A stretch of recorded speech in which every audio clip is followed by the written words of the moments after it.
Hello everyone. आज हम लोग बात करने जा रहे हैं इंटरव्यू प्रिपरेशन के बारे में कि किस तरीके से हमको इंटरव्यू के लिए प्रिपेयर होना है, क्या क्या क्वेश्चन पूछ सकते हैं, क्या क्या हमारा ड्रेसअप रहने वाला है, किस तरीके से हमको चीज़ों को टैकल करना है। इन सारी बातों पे हम लोग थोड़ा सा यहाँ पे डीप में और अच्छे से डिस्कस करेंगे, सारी चीज़ों को समझने की कोशिश करेंगे कि क्या क्या पॉसिबिलिटीज़ वहाँ पर रह सकती हैं, किस तरीके से हमको जाना है, ठीक है ना। तो पढ़ाई लिखाई तो एक अलग चीज़ है, ठीक है ना, क्योंकि इंटरव्यू का ऐसा कुछ सिलेबस दिया नहीं गया है कि क्या पूछ सकते हैं या क्या पूछेंगे। वो कुछ भी पूछ सकते हैं, कुछ नहीं भी पूछ सकते हैं, हंसी मजाक करके भी आपको भेज सकते हैं, बहुत डीप में जाके भी पूछ सकते हैं। तो इन सारी चीज़ों के लिए हमको तैयार रहना है। तो सिलेबस क्या है ये हमको पता नहीं है, तो हमको एक वर्सेटाइल रहना है, हमको सारी चीज़ों के बारे में सब कुछ थोड़ा थोड़ा कम से कम आते रहना चाहिए, जिससे कि हम लोग कुछ ना कुछ बात तो कर ही पाएँ, ठीक है ना। ये बात हो गई। आगे अगर हम लोग बात करें तो सबसे पहले हम लोगों को जो देखना है ना कि हमारा ड्रेसिंग सेंस कैसा रह रहा है। सबसे पहले हम लोग ड्रेस के बारे में बात करेंगे, क्योंकि बोलते हैं ना कि first impression is the last, वही वाला हिसाब किताब रहने वाला है। तो हमको जो भी कपड़े पहन के जाने हैं ना, लड़कों के लिए भी अलग से बात करते हैं, लड़कियों के लिए अलग से बात करते हैं। कपड़े हमको जो भी पहन के जाने हैं लड़कों को, मतलब उसमें ऐसा कुछ जीन्स वगैरह नहीं पहन के जाना है, पूरी तरीके से फॉर्मल में ही जाना है। ब्लैक शूज़ रहेगा, formal pant, formal shirt, shirt में आप वाइट शर्ट डाल सकते हो या कुछ भी डाल सकते हो, कॉम्बिनेशन अच्छा बन जाए। टाई लगाना चाहो तो लगा सकते हो, नहीं लगाना चाहो तब भी चलेगा, कोई दिक्कत नहीं है। नॉर्मल पैंट शर्ट और शूज़ में जा सकते हो। ब्लेज़र वगैरह में, सूट में अगर आप लोग कंफर्टेबल फील करते हो हाँ तो उसको पहन सकते हो, अदरवाइज़ ना भी पहन के जाओगे तो ठंडी उंडी का ऐसा कोई सीजन है नहीं, तो चलेगा, वो भी चलेगा। सिर्फ और सिर्फ फॉर्मल में जाना है, जीन्स वगैरह नहीं है, ऐसा कुछ छपरी टाइप वाला ड्रेस नहीं पहन के जाना कि जो भी हम पैंट पहन रहे हैं कुछ ज़्यादा ही नैरो बॉटम का हो गया। तो इस तरीके से नहीं लगना चाहिए, बिल्कुल डिसेंसी मेंटेन होनी चाहिए, लगना चाहिए कि नहीं कोई डिसेंट बंदा हमारे सामने खड़ा हुआ है। तो फॉर्मल पैंट शर्ट में जा सकते हो। शूज़ ब्लैक ही रखना है, कोशिश यही रहेगी कि शूज़ ब्लैक रहे। ब्राउन वगैरह में भी कई सारे कलर में शूज़ आते हैं, तो वो मतलब ऐसा नहीं करना है। ब्लैक शूज़ लेना है, शूज़ में भी लेसेस या विदाउट लेसेस के भी आप ले सकते हो, उसमें कोई इशू नहीं आएगा।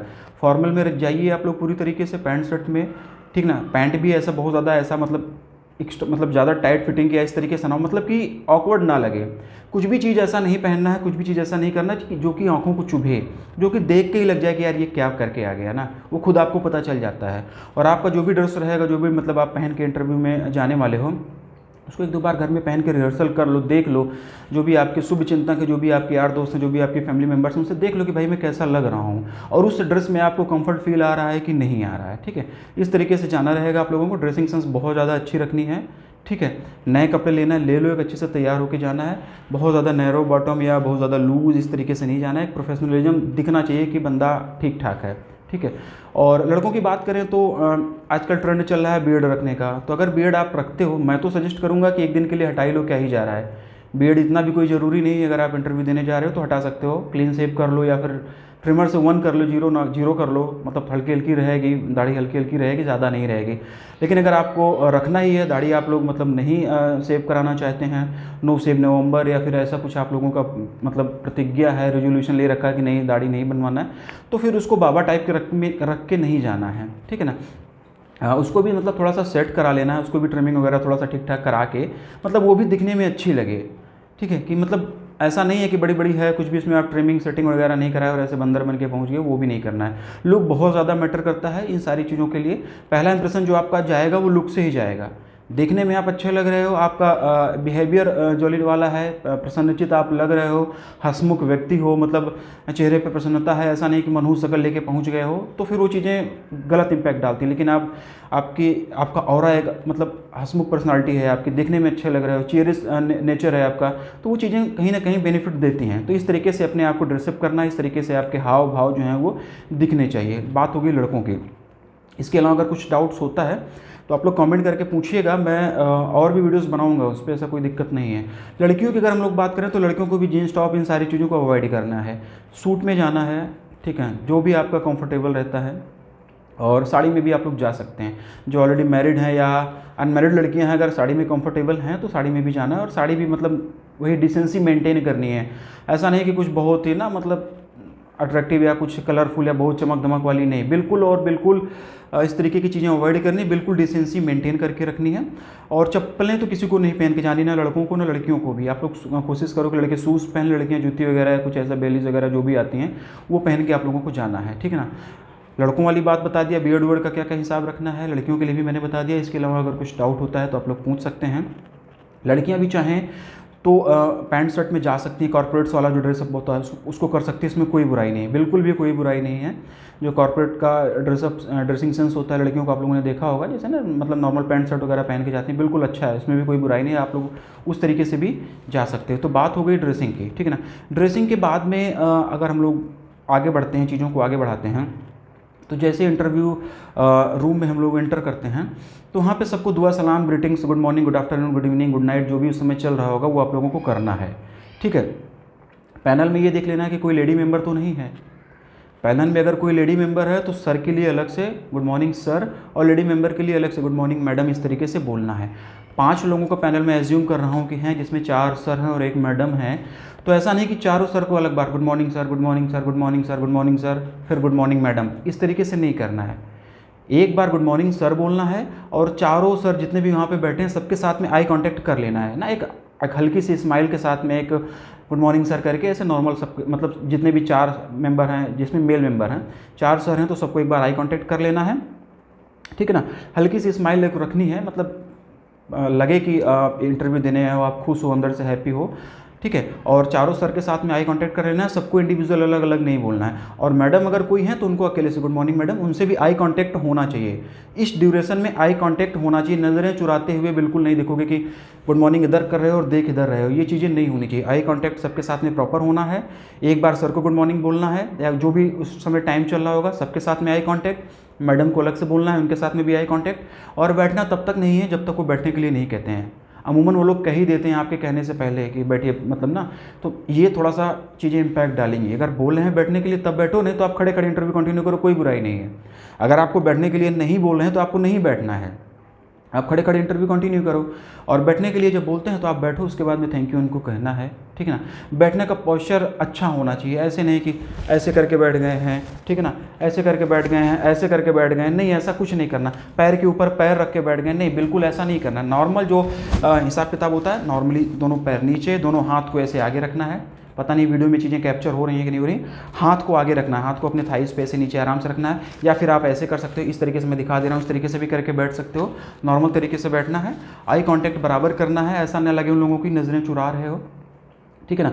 ये बात हो गई ग्रीटिंग्स की इंटर होने के बाद में, ठीक है। इसके बाद में आप पूछने को तो कुछ भी पूछ सकते हैं, मैंने बताया कि सिलेबस इसका कुछ है नहीं, तो कुछ भी पूछ सकते हैं। अमूमन हम लोग जो एज्यूम करते हैं कि स्केल 2 वाले या स्केल 3 वाले जो भी कैंडिडेट हैं जा रहे हैं, इनके पास में ऑलरेडी वर्किंग एक्सपीरियंस है, वर्क एक्सपीरियंस है, क्योंकि काम आप लोग कर रहे हैं बैंक में, तो उससे संबंधित चीज़ें पूछ सकते हैं वो लोग। तो उसके लिए भी हमको प्रिपेयर होना है। एक मतलब एक ऐसा ऑरा क्रिएट करना है कि इस तरीके से अपने आप को प्रेजेंट करना है कि एक्सपर्ट हम भले किसी चीज़ के ना हों, लेकिन सारे मैटर पर हम थोड़ा थोड़ा बात कर सकते हैं। इसीलिए जो भी हाल फिलहाल की करंट अफेयर्स चल रही हैं, बैंकिंग से संबंधित जो न्यूज़ आ रही है उसको भी हमको पढ़ के चलना है।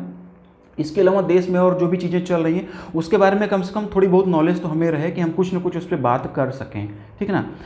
और बाकी बैंकिंग से संबंधित जो भी चीज़ें होती हैं, basic current account, saving accounts के टाइप क्या होते हैं, एटीएम्स के टाइप्स क्या होते हैं, वाइट लेवल एटीएम क्या होता है, ये BR एक्ट वगैरह क्या होता है, ठीक है ना, सरफेसी एक्ट वगैरह क्या होता है, ये सब तो आप लोगों ने पहले से पढ़ रखा हो, तो इसके बारे में बेसिक आइडियाज़ आप लोगों को लेके रखने हैं। आप लोग जो काम करते हो उसके बारे में मतलब जानना है, आपको नॉलेज रखनी है। स्मॉल सेविंग स्कीम्स के बारे में भी पूछ सकते हैं, जो लेटेस्ट बैंकिंग न्यूज़ है उसके बारे में भी पूछ सकते हैं। आपका पेपर कैसा हुआ इस पर भी पूछ सकते हैं। अगर आप लोगों का सेकंड टाइम आप लोग इंटरव्यू देने जा रहे हो तो लास्ट टाइम में आपका क्यों नहीं हुआ ये भी पूछ सकते हैं, ठीक है ना। लास्ट टाइम पे आपका क्यों नहीं हुआ, क्या दिक्कत आई, आपने क्या एनालिसिस किया, ये भी पूछ सकते हैं।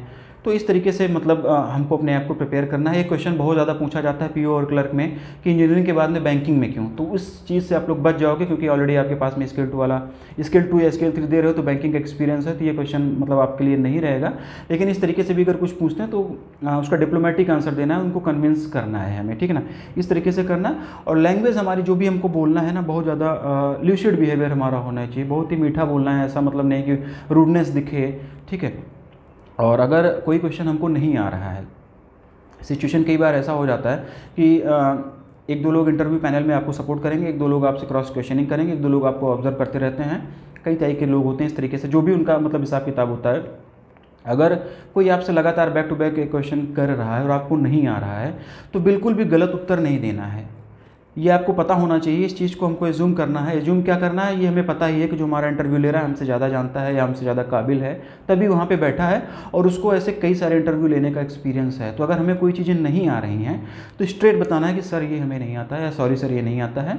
और कोई चीज़ गलत भी बता रहे हो या थोड़ा सा गेस कर रहे हो तो सर इस तरीके से अपनी बात को करना है कि जहाँ तक मैं याद कर पा रहा हूँ सर ये चीज़ें ऐसे ऐसे होती हैं, लेकिन मैं श्योर नहीं हूँ, ठीक है ना। या मैं सर अनुमान लगा रहा हूँ कि ये चीज़ें ऐसे होती हैं लेकिन मैं श्योर नहीं हूँ। ये चीज़ कहने में कोई बुराई नहीं है। झूठ बोल के गुमराह नहीं करना, उनको ये बिल्कुल ना लगे कि आपको चीज़ें नहीं आती हैं, आप झूठ बोल के उनको गुमराह करने की कोशिश कर रहे हैं। जहाँ पे लगे कि आप फंस जा रहे हो, बिल्कुल सॉरी सर बोल के बात खत्म कर देनी है। अननेसेसरी बोलना नहीं है ज़रूरत से कहीं ज़्यादा, जितना पूछें उतना ही बताना, क्योंकि आप जितना बोलोगे ना उसी में से वो लोग क्वेश्चन निकालना स्टार्ट कर देंगे। और एक दो क्वेश्चन ऐसा आएगा जो आपके जोन में आ जाएगा, मतलब कुछ ऐसी चीज़ें पूछ लेंगे जिस पर आपको बहुत ज़्यादा कॉन्फिडेंस रहेगा या आप लोग उसके बारे में बहुत ज़्यादा जानते हो, ठीक है। तो उसको बहुत अच्छे से आपको एक्सप्लेन कर देना है, उसको इतने ज़्यादा अच्छे तरीके से एक्सप्लेन कर देना है कि उनको लग जाए कि हाँ ठीक है, नहीं बंदे को नॉलेज है। और अगर आप नहीं भी कर पा रहे हो चीज़ें, आप ऐसा कोई क्वेश्चन उन्होंने नहीं पूछा, ऐसा मतलब जितने भी क्वेश्चन वो पूछे आपको कुछ भी नहीं आ रहा है, तो इस कंडीशन में आपका फेशियल एक्सप्रेशन जो है, चेहरे का हाव भाव, ये बदलना नहीं चाहिए। नर्वसनेस चेहरे पे नहीं दिखनी चाहिए। नहीं आ रहा है धड़ाधड़ बोलोगे हाँ सर नहीं आ रहा, सॉरी सर नहीं आ रहा है, सॉरी सर नहीं आ रहा है। इसमें कोई बुराई नहीं है, क्योंकि वो भी देखते हैं ना कि बंदा प्रेशर कैसे हैंडल कर पा रहा है। चीज़ें अगर इसको कुछ नहीं आ रही तो पसीना पसीना तो नहीं हो रहा, बैठ के नाखून तो नहीं काट रहे हैं ना, ये सब भी देखना, कान तो नहीं खुजा रहे हैं ना, ये सब नहीं करना। प्रॉपर डिसेंसी मेंटेन करके रखनी है। और जो चीज़ें नहीं आ रही हैं बिल्कुल एक्सेप्ट करना है कि सॉरी सर नहीं आ रहा है। जो चीज़ें आ रही हैं उसको बहुत अच्छे से बताना है, ठीक है ना। गवर्नमेंट स्कीम को लेके क्वेश्चंस आप लोगों से पूछ सकते हैं। गवर्नमेंट स्कीम्स को जब भी लेके क्वेश्चंस पूछेंगे, कुछ पॉलिटिकल बातें भी इसमें आ सकती हैं कि मोदी जी का ये स्कीम रहा है, भारत सरकार की स्कीम ये रही, तो इसके बारे में आपका क्या विचार है, या किस इसमें और क्या क्या इंप्लीमेंटेशन करना चाहिए। तो कोई भी पॉलिटिकल स्टैंड नहीं लेना है, बिल्कुल बिल्कुल। अगर इस तरीके का सिनेरियो बनता है कि राजनीति पे बात चली जाती है, या फिर इस गवर्नमेंट की नीतियों से आप क्या समझते हैं, या फिर ओल्ड पेंशन स्कीम वाला पूछ लेते हैं कि बीजेपी शासित राज्य नहीं कर रहे हैं और कांग्रेस के रूल्ड जो स्टेट हैं वो मतलब ओल्ड पेंशन स्कीम को इम्प्लीमेंट कर रहे हैं। ओल्ड पेंशन स्कीम के लिए भारत सरकार के द्वारा कमेटी बना दी गई, उस कमेटी के हेड वगैरह कौन है सब देख लेना आप लोग, ठीक है ना। इन सारी चीज़ों पे बात करना चाहें बात करेंगे तो फिर यहाँ पर एक कहीं ना कहीं चीज़ें पॉलिटिकल चीज़ें इन्वॉल्व होंगी बीजेपी और गवर्नमेंट की। अगर ये सिनेरियो बनता है तो बिल्कुल भी आपको कोई स्टैंड नहीं लेना है। आपकी बातें से उनको नहीं लगना चाहिए कि आप बीजेपी को सपोर्ट कर रहे हो या आपको कांग्रेस को सपोर्ट कर रहे हो, कुछ भी नहीं। बिल्कुल डिप्लोमेटिक आंसर देना है और जो चीज़ें सही हैं फैक्चुअल चीज़ें बता देनी कि सर ये है और हमें ऐसा लगता है, ये मेरा इंडिविजुअल ओपिनियन है। बाकी सरकार में लोग बैठे हैं जो कर रहे हैं मतलब उसी वो सबको देख के ही करेंगे। इस तरीके से स्टेटमेंट आप लोगों को देना है, ठीक है ना। और सेकंड इंटरव्यू जिसका है उससे मतलब पूछ सकते हैं कि पिछला इंटरव्यू कैसा रहा, कहाँ था, क्या चीज़ें थी, उससे भी पूछ सकते हैं। आप लोगों से ये भी पूछ सकते हैं कि पेपर वगैरह आपका कैसा रहा, कैसे मतलब जो भी पेपर वगैरह दिए उसके बारे में भी आप लोगों से चीज़ें पूछ सकते हैं। तो ये सारी चीज़ें हमको ध्यान में रखनी होंगी। और ड्रेसिंग सेंस का मैंने बता ही दिया है। बेसिक बैंकिंग वगैरह आप लोगों को पढ़ के जाना है, बैंकों में जो काम करते हो उसको रिवाइज करके जाना है, और अभी करंट अफेयर्स पढ़ के जाना है जितनी भी आ रही हैं, ठीक है ना। ये भी पूछ सकते हैं कि सर आप आज का अखबार पढ़ के आए कि नहीं आए। तो अगर आपका इंटरव्यू की टाइमिंग वगैरह ऐसे थोड़ा बहुत है तो अगर टाइम मिलता है अखबार पढ़ने का तो पढ़ लीजिएगा, नहीं पढ़ के जाते हैं तो बता दीजिएगा कि हाँ सर नहीं पढ़ के आए हैं, ठीक है ना। कल का पढ़े थे, हाँ सर कल का पढ़े थे, उससे संबंधित क्या क्या बैंकिंग न्यूज़ है वो बता देना। ज़्यादातर कोशिश यही यूपीएससी का इंटरव्यू नहीं है कि बहुत ज़्यादा ब्रॉड जाके पूछेंगे या बहुत ज़्यादा ऐसे डिप्लोमेसी चेक करना चाहेंगे, ये सारी इस तरीके से नहीं करेंगे। चीज़ें जो फोकस्ड रहेंगी वो बैंकिंग पे ही रहेंगी और करंट पे ही रहेंगे। वो ये भी देखना चाहेंगे कि बंदा सामने वाला वर्सेटाइल है कि नहीं, आसपास देश दुनिया में जो चल रहा है इसको थोड़ा बहुत नॉलेज है कि नहीं, या फिर मतलब किताबी कीड़ा टाइप मत तो नहीं है कि सिर्फ पढ़ के आया और चला आया। ये चीज़ें चेक करना चाहेंगे। तो देश दुनिया में जो भी चीज़ें चल रही हैं, जो बर्निंग टॉपिक्स हैं उसको भी आप लोगों को मतलब पढ़ के जाना है, ध्यान में रखना है कि कुछ तो एटलीस्ट बोल पाओ। बहुत ज़्यादा एक्सप्लेनेशन नहीं देना, बहुत ज़्यादा फैक्चुअल बातें भी नहीं करनी है, लेकिन कुछ बोल पाओगे तो आगे बोल पाओगे कि सर इतना ही मैं रिकॉल कर पा रहा हूँ, इतना मैंने पढ़ा हुआ है। बैंकिंग से संबंधित सारी चीज़ें आप लोगों को पढ़ के जाना, जो बेसिक BR एक्ट वगैरह होते हैं, NI एक्ट वगैरह जो होता है, सरफेसी एक्ट, मतलब जो भी चीज़ें सब कम से कम एक बार आप लोग देख लेना। स्मॉल सेविंग स्कीम्स वगैरह देख लेना, कब कब इसकी मैच्योरिटी पीरियड होती है, क्या क्या इसमें रेट्स वगैरह चल रहे हैं, ठीक है ना। मॉनेटरी पॉलिसी वाले जो रेट्स वगैरह हैं वो देख लेना, कब कब चीज़ें ये MPSC की मीटिंग वगैरह कब होती है, ये सारी चीज़ें देख लेना। सर्कुलर वगैरह बहुत ज़्यादा यहाँ पे नहीं पूछेंगे, ऐसा हार्ड एंड कोर नहीं जाएंगे। पूछेंगे भी तो आप लोग जितना पढ़े उतना बताना, जो नहीं आता उसको स्ट्रेट मना करना, ठीक है ना। तो ये कुछ बेसिक चीज़ें हैं, टाइप्स ऑफ ATM, ये सब मतलब जो भी चीज़ें हैं बैंकिंग से ही चीज़ें रहेंगी और उसी से संबंधित पूछेंगे। ज़्यादा फोकस उनका ये रहेगा कि जो आप लोग काम कर रहे हो, क्योंकि आप सब लोग एक्सपीरियंस कैंडिडेट हो, S2 और S3 दोनों वाले, तो क्या काम किए हो आप। अगर आपका डिफरेंट डोमेन है, जैसे आप LIC से जा रहे हो तो LIC की कुछ पॉलिसीज़ के बारे में पूछ सकते हैं, LIC के चेयरमैन वगैरह क्या है, LIC का ये जो बीच में मैटर बहुत ज़्यादा चल रहा था कि LIC को सरकार बेच रही है, इसके बारे में आपकी क्या ओपिनियन है, कितना कितना परसेंट स्टेक होल्डर्स है, इस तरीके के भी क्वेश्चंस पूछ सकते हैं। RRBs के बारे में पूछ सकते हैं, रूरल एरिया से संबंधित जो स्कीम्स हैं उसके बारे में पूछ सकते हैं, नाबार्ड से संबंधित जो चीज़ें हैं उसको पूछ सकते हैं।